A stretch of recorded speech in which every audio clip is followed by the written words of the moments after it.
A great piece of equipment to have in your house, regardless of whether you're doing Pilates or not, is one of these big balls.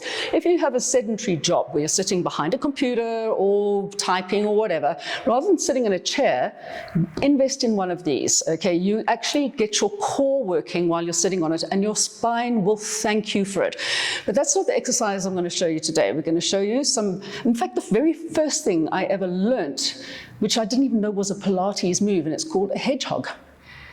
So, hedgehog, right, that means that you're going to roll yourself into a little ball like a hedgehog.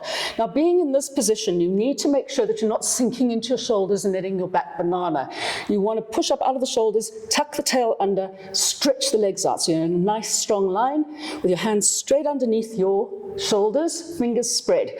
This way you're going to be putting a little bit of weight onto your arms and onto your hands, and you'll be strengthening your arms and your shoulders at the same time.